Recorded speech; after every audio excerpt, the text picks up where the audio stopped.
Hello, everyone. My guest today is Sabrina Parsons. She is the CEO of Palo Alto Software, the company behind the best-selling business management software, LivePlan. The company is dedicated to serving the needs of entrepreneurs and small business owners and offers an entire suite of software and tools to help startups plan, manage, market, and grow their businesses. Sabrina has overseen the transformation of Palo Alto Software from a desktop software company to a cloud-based software company. Sabrina, are you ready to take us to the top? Absolutely. All right. So tell us what the company does. And today, are you 100% pure play SaaS, or is there still some desktop software stuff? There's a little tiny bit of desktop software left, about, 2% of our revenue. Okay. But for the most part, we are 100% SaaS cloud. Palo Alto Software has a mission of helping people succeed in business. That's our mission. We're very mission driven. And the products and content and online tools that we develop are all about helping small businesses and entrepreneurs do better strategic planning, strategic forecasting, and financial management, and particularly tackling the financial management issues that most small businesses have surrounding cash flow, understanding cash flow, forecasting for it, and being more strategic about their financial drivers in their business so that they are cash healthy and they grow. And as they grow, they understand the cash needed to grow their business. That's great. And so what do these SMBs and mid-market companies pay you typically per month to get access to all this technology? So a couple of different ways that they can interact with us. We've got an online content site, bplans.com. And that is completely free. And it's got thousands of articles, free downloadable templates, 500 free sample business plans, the entire business plans that people can look at. And that's all free. And we are big believers in educating. And we think that when we put out really high value content and we educate people for free, eventually some of them will come back and they'll buy our products. And most of our products are in the range of about $20 per month for 2 active users. So we really try to focus on products that help make a difference for small business owners, but it's about the price of a latte a week. That's great. It's hard for them. They have a lot of things they have to deal with. So $20 a month is a fair average then, huh? Yes, that's about. When did the company launch? What year? So the company's been around for a long time. The Windows software business launched actually in 1987.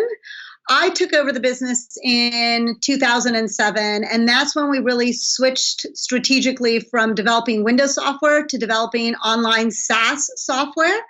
And we expanded our reach from just being a business planning company and providing business planning content and tools to actually providing online strategic financial management tools. So that includes business plans, but also strategic forecasts, and really focused more on a modern, lean approach to business planning and financial management. Totally get the product. I think it makes a lot of sense. So since 2007, when you jumped in, how many small business customers have you scaled to?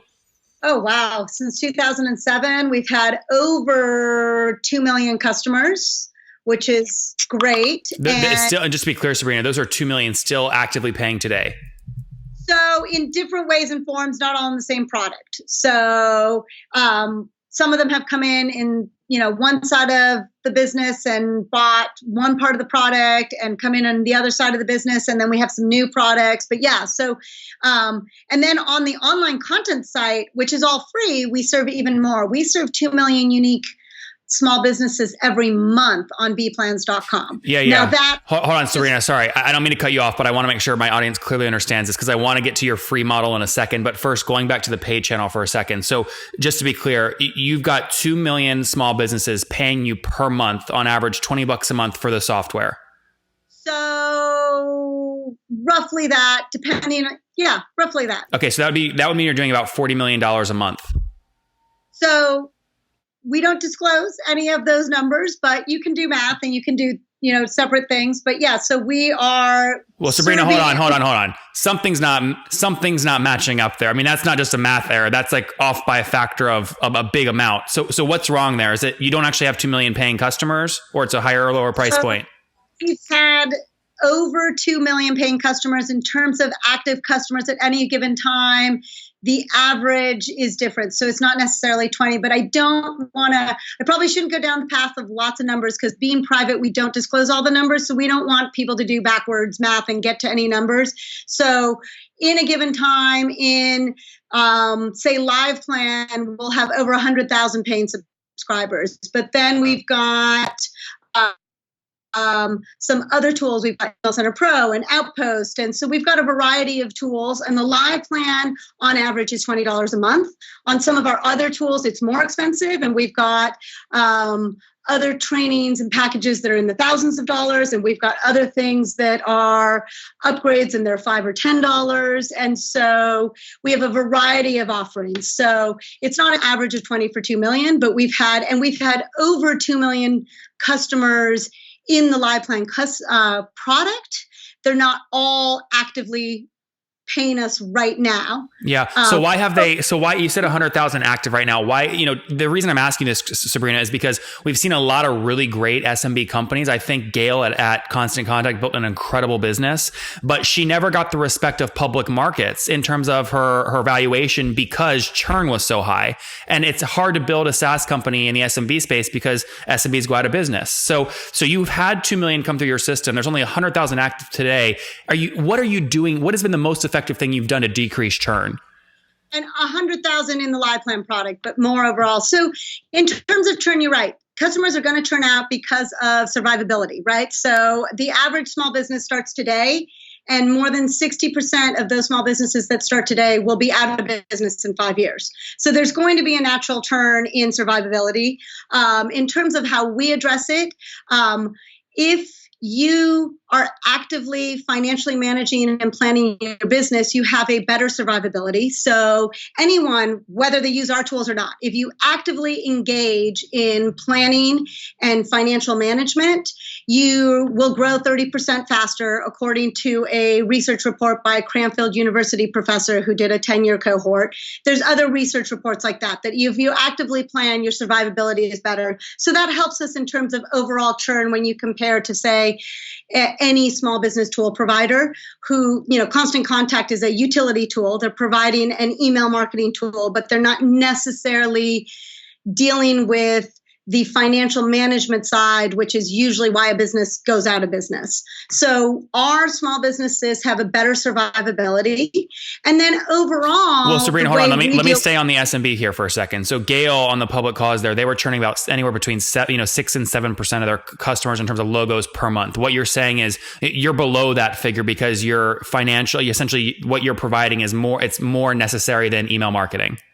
So yes, absolutely. It is. But there's different cohorts. So the planners who come in and they're just doing planning, they're going to churn at a little bit higher than that 5 to 6, 7%. The people who come in, which we call small business management dashboard first, because we have part of our tool is called a dashboard, they're actually churning out at much lower than that because they're coming in to actively manage. So we follow different cohorts because of the different ways people find us, and it depends on what cohort you're in. And that's where we're actively trying to manage our business to get more people into that management space, because our churn for that cohort is way better.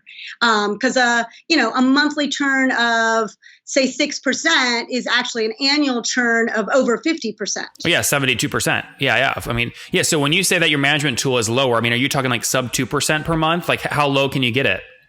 So our management tool lots of different factors. If you connect an accounting solution, then that churn is getting down there. It's not quite 2, but it will hover somewhere between 3 and 4 if you connect an accounting solution. If you don't connect an accounting solution, we're still below that, 5 to 7%. So we're better than the 50% annual churn. If you come in and you're a startup and you're wanting to get access to capital and you're looking at our tool for just that purpose, so we call that, an event driven. They're not really thinking about running their business better. They just want money. They want capital, whether it's an SBA loan or an angel investment. Those are people who come in already knowing that they're going to use the product for a short term. So some of those we will transition to a different cohort, and some of those we won't. So that churn is probably more at the 6 to 8% churn. So Sabrina, how do you know? Because you could slice and dice with a sample size this big of millions of users on a free plus paid thing. You could slice and dice data all day long and get nothing done. I mean, how do you decide what cohorts to slice and what not to slice? We're really looking at what we call the golden path in the software that then drives to more usage. So we know that if you connect an accounting solution, you are worth more to us. So we are looking at the cohort of people who connect accounting solutions, and we're looking at their golden path. What do they do? What drives them to connect the software? So you're right, because you can get mired in data. So we're trying to focus in on the users that we're seeing have the longest lifetime value, and then understand what did they do and how do we encourage other people to do the same thing. So we try to be mindful. And then over the course of the last 6-7 years that LivePlan has been around, you can also strategically say this quarter we're going to focus on this type of user, and we're going to dig into that data, and we're going to do some tests, and we're going to see if we can move the needle while watching another cohort that we've already put in motion and put some tests in place. Sure, and let them run for a little bit to get some data. Talk to me real quick. The cohort that has the highest lifetime value, I mean, what does that lifetime value look like? Does it push into the thousands or no? The thousands of dollars, yeah. Or the thousands of people? No. Does it push into the lifetime value, dollars? Oh, yeah, absolutely. When somebody's in there, they've connected an accounting solution. Another indicator of long lifetime values, if you've connected an accounting solution and you've invited your accountant into LivePlan. So if you're actually using not just connecting your actual results, but then you're engaging with an accountant, particularly because our target market is a company that can't afford a CFO. So that's, when you say small business, that means a lot of things. If you look at the SBA, they say small business is 500 employees or less. Totally. The reason I'm asking you, Sabrina, I mean, you said earlier, churn on some cohorts are sub 2 and some are 6 to 7, depending on what they want. I mean, so if you go in the middle and say somewhere like 4 or 5%, that puts LTV at call it 20 or 30 months. And at a $20 price point, that means dollar value, it's $400 to $600. So that's what I'm saying is when you look at your kind of base and you look at lifetime values in your highest cohort, you're saying some of those cohorts do get into the thousands pretty easily. Absolutely. And some of them are adding on more than just the monthly service. We offer plan writing. I'm just talking SaaS. Sorry. Just because I'm just talking SaaS. Yeah. But it affects our ARPU because we can say a certain type of cohort will have a higher lifetime value because they will add on some additional services, even if they're one-time services. Sure. So as we look at their lifetime value, certain cohorts are more likely to get different add-on services that bring up their lifetime value, not necessarily their ARPU, but their lifetime value. Charlie, we're running out of time, but I want to get a few other quick things in here. One of the things about adding one-time services on top of a plan is it helps you get your payback much, much faster, right? So cash comes in quicker. To get a new $20 a month customer today, what's your fully weighted CAC and what payback period do you like to optimize for? Oh gosh, again, you're going into different cohorts because our planners, because of B just plans, live plan, just live plan $20 a month customers. Well, to keep us focused. It is not your CAC that you're going to see in the HubSpots. It is a sub $100 CAC. Okay, so sub 5-month payback. So it's a great CAC, and part of it is our strength in our online content funnel and the amount of time and energy we've put into bplans.com and the number, we don't pay to drive traffic to that website. It's all organic. It's all free. Yeah. It's a smart play. What's the team size today? How many people? So we're approaching 80 people. That's great. And where's everyone based? So for the most part, we're in Eugene, Oregon, not in Palo Alto. We started in Palo Alto. By the way, Palo Alto must hate you. You took their domain name. We know the people at the city because every year they try to buy the domain name from us. Yeah. So, all right. 80 people in Oregon. Where else? So Eugene, Oregon is our headquarters. We have a few people actually in Portland. We have a few people in Bend. We actually have a couple designers in Europe because they're just fantastic UX, UI designers, and those are hard to come by. But for the most part, we aren't distributed. We're here in Eugene, Oregon. We like everybody being at headquarters, and we run a company where we like people to collaborate in person. So we haven't done a distributed workforce. And it turns out Eugene, Oregon has become more and more popular for people to move to when you look at, cost of living in the Bay Area, Seattle. It makes perfect Austin. sense, Sabrina. Talk to me about capitalization. Have you guys done this bootstraps, even back from Tim's day, or have you guys raised capital? No, it's bootstrapped. We are 100% privately owned, no debt. We run profitable, cash flow positive. That's great. So cash flow positive, and I would say like a healthy bootstrap kind of cash flow positive company would be growing at like 30% year over year. Is that kind of the range you're in? So for the live plan product, we're at the point where we're probably at somewhere between 20 and 30%. Obviously in the beginning we were growing, 100. Well, yeah, small numbers are easier. Exactly.